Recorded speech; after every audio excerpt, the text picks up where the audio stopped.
നമസ്കാരം. നമസ്തേ. യുദ്ധം അമേരിക്ക അടിച്ചേൽപ്പിച്ചതാണെന്ന് എല്ലാവർക്കും അറിയാം. ട്രംപാണ് അതിൻ്റെ പ്രധാനപ്പെട്ട വില്ലനെന്നും അതേപോലെ ഇസ്രയേലാണ് അവരുപയോഗിക്കുന്നതെന്നും ഈ ലോക രാജ്യങ്ങൾക്ക് എല്ലാവർക്കും അറിയാം. അവർ നടത്തുന്ന യുദ്ധത്തിനനുസരിച്ച് മറ്റു രാജ്യങ്ങളെ ക്രമീകരിച്ച് അവരിലേക്ക് എത്തിക്കുക എന്നുള്ള തന്ത്രമാണ് ചെയ്യുന്നത്. ഇതിലൂടെ ലോകം വലിയ ഭീഷണിയിലാണ്. ഈ സന്ദർഭത്തിൽ അമേരിക്കയിലടക്കം വൻ യുദ്ധ റാലികൾ ട്രംപിനെതിരെ നടക്കുന്നു, യൂറോപ്പിൽ നടക്കുന്നു എന്നുള്ള വാർത്തകളാണ് പുറത്തു വരുന്നത്. ഇതിനെക്കുറിച്ച് എന്താണ് പറയാനുള്ളത്? അത് സത്യമാണ്. അമേരിക്കയിലും യൂറോപ്പിലുമൊക്കെ യുദ്ധവിരുദ്ധ പ്രസ്ഥാനങ്ങൾ വളരെ സജീവമായിരിക്കുകയാണ്. യുദ്ധവിരുദ്ധ റാലികൾ New York, Washington DC, Los Angeles എന്നീ അമേരിക്കൻ നഗരങ്ങളിൽ വലിയ യുദ്ധവിരുദ്ധ പ്രകടനങ്ങൾ ഈ കഴിഞ്ഞ ദിവസങ്ങളിൽ നടന്നതായിട്ടാണ് വാർത്തകളൊക്കെ വന്നിരിക്കുന്നത്. അതുപോലെ യൂറോപ്പിലും പല ഭാഗത്തും യുദ്ധവിരുദ്ധ പ്രസ്ഥാനങ്ങൾ, ഈ വലിയ യുദ്ധവിരുദ്ധ പ്രതിഷേധങ്ങൾ പലയിടത്തും സംഘടിപ്പിച്ചതായിട്ട് വാർത്തകളുണ്ട്. ഇത് അമേരിക്കയിലെ സാധാരണക്കാരനെ സംബന്ധിച്ചിടത്തോളം അവരുടെ യുദ്ധമല്ല ഇത് ട്രംപിന്റെ യുദ്ധമാണ് എന്ന് അഭിപ്രായമുള്ള വലിയ വിഭാഗം ആൾക്കാരുണ്ട്. അവർ ചൂണ്ടിക്കാണിക്കുന്നത് ഈ യുദ്ധത്തിന് യഥാർത്ഥത്തിൽ അമേരിക്കൻ കോൺഗ്രസ് അംഗീകാരം കൊടുത്തിട്ടില്ല. ഇത് ട്രംപ് പ്രസിഡന്റ് എന്നുള്ള നിലയിലുള്ള അദ്ദേഹത്തിന്റെ പ്രത്യേക അധികാരങ്ങൾ ഉപയോഗിച്ച് അമേരിക്കയുടെ മുകളിൽ അടിച്ചേൽപ്പിച്ച ഒരു യുദ്ധമാണിത്. ആ ഒരു സാഹചര്യത്തിൽ സ്വാഭാവികമായിട്ടും ഈ യുദ്ധം മുന്നോട്ട് കൊണ്ടുപോകാനുള്ള ധാർമ്മികവും അല്ലെങ്കിൽ നിയമപരവുമായിട്ടുള്ള പരിമിതികൾ ട്രംപിനുണ്ടാകും എന്നാണ് ചില നിരീക്ഷകരൊക്കെ കരുതുന്നത്. പിന്നെ നമ്മൾ ആദ്യം തന്നെ ഒരു ചർച്ചകളിലൊക്കെ ഞാനൊരു കാര്യം സൂചിപ്പിച്ചിരുന്നു. അമേരിക്ക പല യുദ്ധങ്ങളും, ഉദാഹരണത്തിന് കുവൈറ്റ് ഇറാഖ് ആക്രമിച്ച് പിടിച്ചെടുത്തപ്പോൾ അന്ന് ഇറാഖിനെ പുറത്താക്കാനായിട്ട് തുടങ്ങിയ ഇറാഖ് യുദ്ധം, ആ യുദ്ധം ഗൾഫ് ഫണ്ട് ചെയ്തിരുന്നു. ഗൾഫാണ് ആ യുദ്ധത്തിന്റെ ഫണ്ടിങ് നടത്തിയത്. ഇപ്പം വെനിസ്വേലയിൽ അമേരിക്ക ഇറങ്ങി യുദ്ധം നടത്തിയെല്ലാം വിജയിച്ചപ്പോൾ അമേരിക്കയ്ക്ക് അതിൽ നിന്നൊരു ട്രോഫി ഉണ്ട്. ആ ട്രോഫി എന്ന് പറയുന്നത് വെനിസ്വേലയുടെ മുഴുവൻ എണ്ണ സമ്പത്തും അമേരിക്കയുടെ നിയന്ത്രണത്തിലായി. പക്ഷെ ഇറാൻ യുദ്ധത്തിൽ ഈ പറയുന്ന റിവാർഡുകൾ ഒന്നുമില്ല. ഈ യുദ്ധം നടത്തുന്നത് അമേരിക്ക സ്വന്തം പോക്കറ്റിലെ കാശ് കൊണ്ടാണ്. അമേരിക്കയിലെ സാധാരണ നികുതിദായകന്റെ പണം എടുത്തിട്ടാണ്. ഗൾഫ് പണം കൊടുക്കുമോ എന്ന് ഇതുവരെ വ്യക്തമായിട്ടില്ല. രണ്ടാമത്തെ വിഷയം, ഇത് വലിയ രീതിയിൽ എണ്ണയുടെ വിലക്കയറ്റത്തിലേക്ക് കാര്യങ്ങൾ എത്തിക്കും. അപ്പോൾ ഇങ്ങനെയൊക്കെ സംഭവിക്കുമ്പോൾ സ്വാഭാവികമായിട്ടും യുദ്ധം മുന്നോട്ട് കൊണ്ടുപോകുക എന്നത് അത്ര എളുപ്പമുള്ള ഒരു സംഭവമല്ല.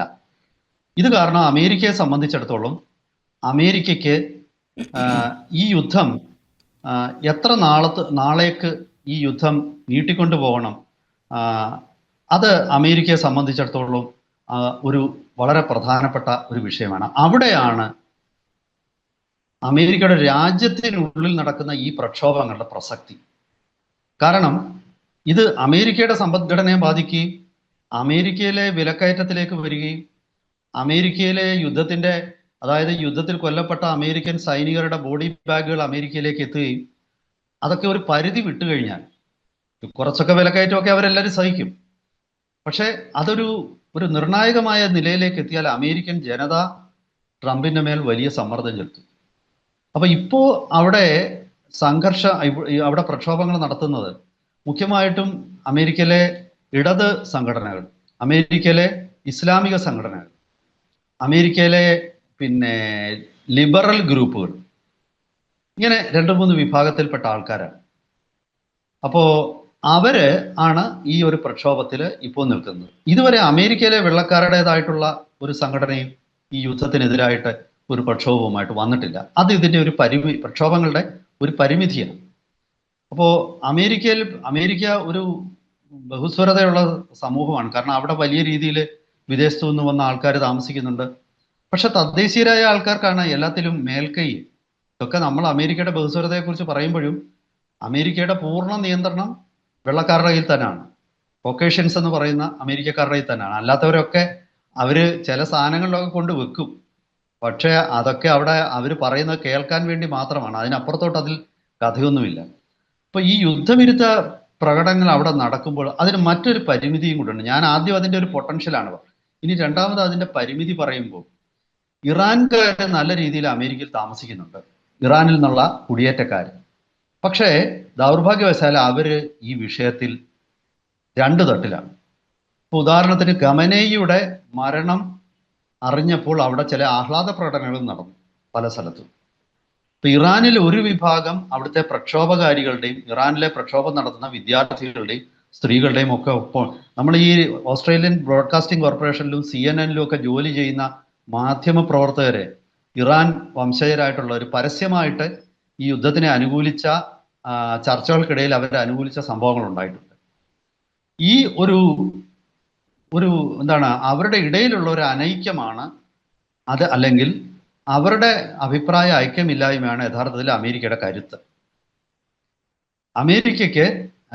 അമേരിക്ക ഈ തദ്ദേശീയമായി ഉയരുന്ന ഇറാനിലെ വിഷയത്തിൽ അമേരിക്കയ്ക്ക് ഉള്ളിലുള്ള ഈ പ്രക്ഷോഭങ്ങളെ അമേരിക്ക നേരിടുന്നത് ഈ ഇറാൻകാരെ തന്നെ ഉപയോഗിച്ചായിരിക്കും.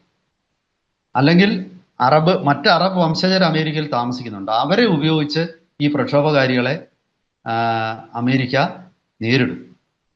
അപ്പോൾ ഇറാനെ സംബന്ധിച്ച് എനിക്കിതിൽ തോന്നുന്നത് ഈ യുദ്ധത്തിൽ അറബ് വംശജരായ അമേരിക്കയിലും യൂറോപ്പിലും, ഇപ്പം ഉദാഹരണത്തിന് ഫ്രാൻസില് വലിയ രീതിയിൽ മൊറോക്കൻസും നോർത്ത് ആഫ്രിക്കൻസായ അറബി സംസാരിക്കുന്ന ആൾക്കാരുണ്ട്.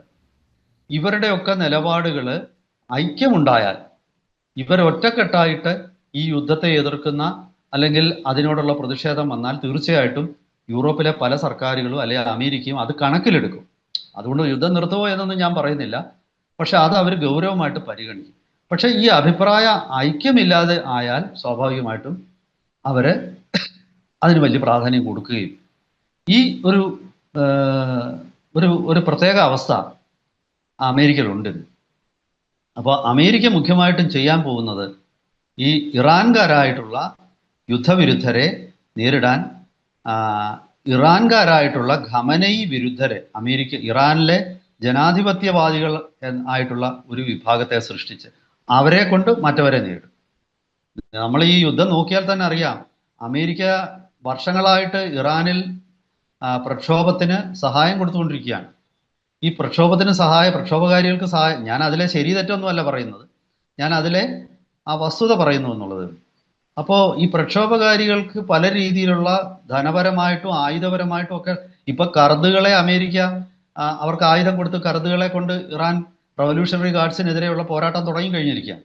അപ്പൊ ഇങ്ങനത്തെ സാഹചര്യത്തിൽ ഈ അനൈക്യം നിലനിൽക്കുന്നിടത്തോളം കാലം സ്വാഭാവികമായിട്ടും ഈ യുദ്ധവിരുദ്ധ മൂവ്മെന്റുകൾക്ക് എത്രത്തോളം പ്രസക്തി ഉണ്ട് എന്നുള്ളത് നമുക്ക് പറയാൻ വയ്യ. പിന്നെ ലിബറലുകളെ സംബന്ധിച്ച് ഒരു പരിമിതി ഉള്ളത്, ഇത് അമേരിക്കൻ ഭരണകൂടം ഇതിനെ ജനാധിപത്യ ഏകാധിപത്യവും തമ്മിലുള്ള ഒരു പോരാട്ടമായിട്ട് ചിത്രീകരിക്കും.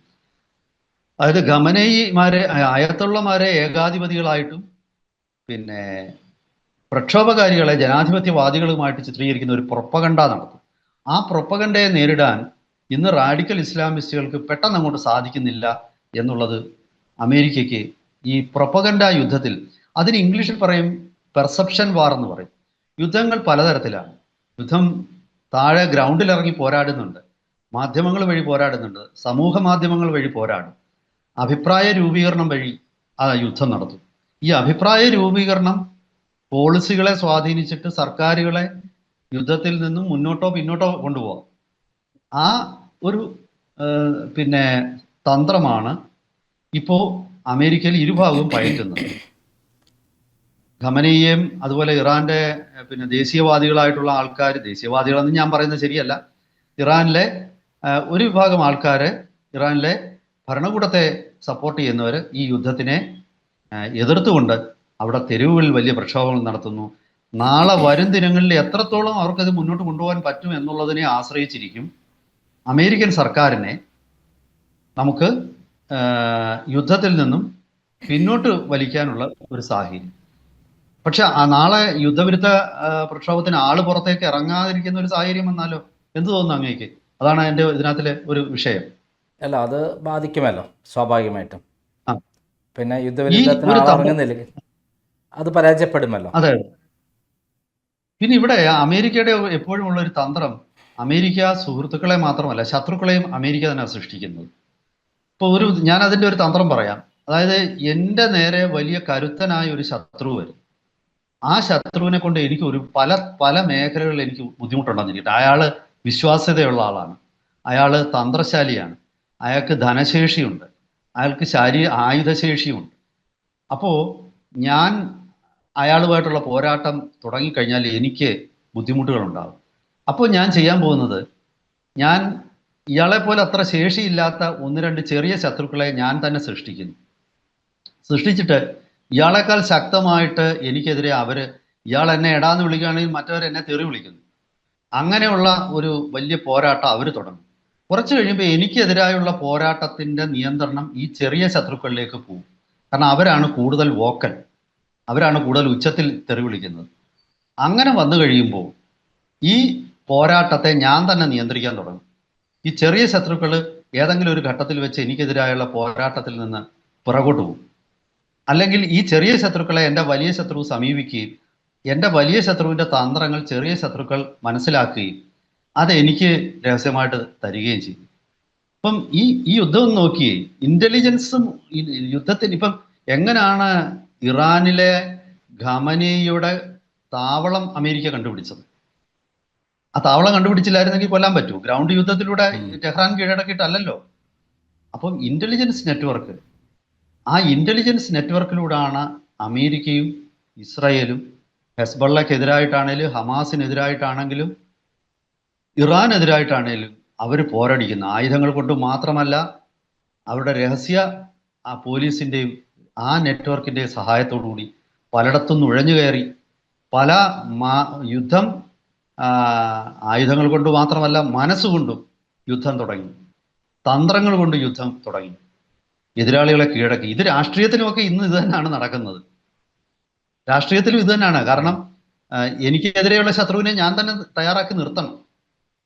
അല്ലാതെ എൻ്റെ ശത്രു സ്വന്തമായി തീരുമാനം എടുക്കുന്ന ആളാവരുത്. അങ്ങനെയാണെങ്കിൽ എൻ്റെ സർവ്വ തെറ്റുകൾക്കെതിരെ എൻ്റെ ശത്രു ആഞ്ഞടിക്കും.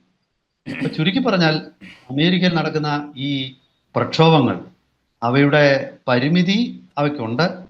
അതേസമയം ഒറ്റക്കെട്ടായിട്ട് ഇറാൻകാർ അല്ലെങ്കിൽ അറബികൾ പാശ്ചാത്യ ലോകത്ത് ഇത്തരമൊരു പ്രക്ഷോഭം നടത്തിയാൽ തീർച്ചയായിട്ടും അവർക്ക് പോളിസികളെ സ്വാധീനിക്കാൻ കഴിയും. ഇതാണ് ഇസ്രായേലിൽ എത്രമാത്രം ഈ യുദ്ധവിരുദ്ധ റാലികൾ നടക്കുന്നുണ്ട്? അവിടെ എത്രമാത്രം ഗവൺമെന്റ് എതിർപ്പുണ്ട്? ഇസ്രായേലിലെ പ്രതിപക്ഷ നേതാവ് ഈ കുറച്ച് ദിവസത്തിന് മുമ്പ് നമ്മുടെ എനിക്ക് തോന്നുന്നു ഇന്ത്യ ടുഡേ ചാനലിലാണ് രാജ്ദീപ് സർദേശായി ആയിട്ട് അദ്ദേഹം സംസാരിച്ചു. അദ്ദേഹം കടുത്ത യുദ്ധ അനുകൂലിയാണ്, ഇസ്രായേൽ പ്രതിപക്ഷം. അപ്പൊ ഇസ്രായേൽ പറയുന്നത് ഇത് ഇസ്രായേലിന്റെ യുദ്ധമാണെന്നുള്ളതാണ്, അല്ലാതെ ഇത് നെതന്യാഹുവിന്റെ യുദ്ധമല്ല. ഇസ്രായേലിനെ സംബന്ധിച്ചിടത്തോളം അവരുടെ വിജയമാണത്. ഞാൻ ആദ്യമേ പറഞ്ഞല്ലോ, അവിടെ ഒറ്റക്കെട്ടാണ്. അവർക്ക് ഇറാനിൽ രണ്ട് പക്ഷമുണ്ട്, പക്ഷെ ഇസ്രായേൽ രണ്ട് പക്ഷമില്ല. ഇസ്രായേല് ഈ വിഷയങ്ങളിലൊക്കെ യുദ്ധമുണ്ടായാൽ ഇസ്രായേൽ ജനത ഒറ്റക്കെട്ടാണ്. എനിക്ക് തോന്നുന്നു അവരുടെ വിജയം അതാണ്. പണ്ട് ഇത് ഒരു ചെറിയ കഥ പറഞ്ഞു വേണമെങ്കിൽ നമുക്ക് ഇതങ്ങ് അവസാനിപ്പിക്കാം, ഒരുപക്ഷെ സമയം. പണ്ട് രാവണനെ ശ്രീരാമൻ കൊന്നപ്പോ രാവണൻ പറഞ്ഞു, എല്ലാ രീതിയിലും അങ്ങേക്കാൾ ശക്തൻ ഞാനാണ്, പക്ഷെ ഒരു കാര്യത്തിൽ മാത്രം അങ്ങ് എൻ്റെ മുകളിലാണ്. കാരണം അങ്ങയുടെ സഹോദരന്മാരെല്ലാം അങ്ങയുടെ കൂടെ ഉണ്ട്, എൻ്റെ സഹോദരന്മാര് അങ്ങനെ എൻ്റെ കൂടെ ഇല്ല. അതാണ് അങ്ങയുടെ വിജയം എന്ന് പറഞ്ഞു. അത് തന്നെയാണ് ഇപ്പോ ഇറാൻ അമേരിക്ക യുദ്ധത്തിൽ എന്നാണ് എനിക്ക് തോന്നുന്നത്. എന്തായാലും നമുക്ക് വരും ദിവസങ്ങളിൽ കൂടുതൽ അപ്ഡേറ്റ്സുമായിട്ട് പ്രേക്ഷകരെ സമീപിക്കാം. Okay, thank you.